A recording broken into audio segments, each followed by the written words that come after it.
Nalazimo se na radionici digitalne fotografije u društvu gospodina Darija Petkovića, fotografa i voditelja radionice. Što će polaznici vaše radionice moći ove godine naučiti? Kao i svake godine, polaznici radionice za fotografiju nauče se služiti alatima i tehnikama, te izraziti se kroz jezik fotografije, odnosno napraviti jednu seriju fotografija s kojim će se predstaviti javnosti, odnosno zainteresiranoj publici na završnoj izložbi 27. 28. Tko su polaznici radionice? Imaju li veće iskustva s digitalnom fotografijom? Ove godine imamo 13 polaznika, odnosno 12 polaznica i jednog polaznika.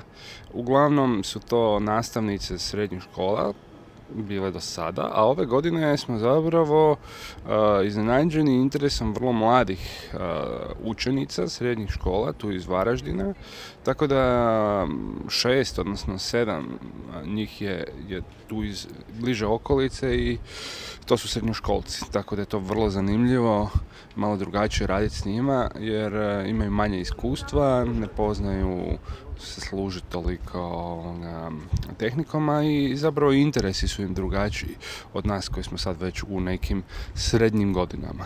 Imate li neku posebnu temu kojom se bavite ove godine?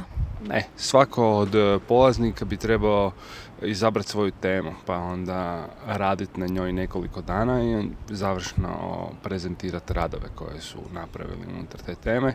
Ne volim nametati teme, ukoliko neko ne uspije sam pronaći temu, onda mu sugeriram i predložim neke teme, tako da, eto, prema dobi ovih mlađih polaznika, odnosno polaznica, će teme biti vjerojatno nešto drugačije nego prošlih godina. S nama je jedna od polaznica radionice, možete nam se kratko predstaviti?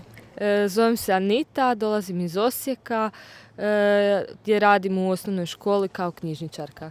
Sudjelujete li ove godine prvi put u radu Škole medijske kulture? Tako, ovdje sam prvi puta. I kakvi su dojmovi?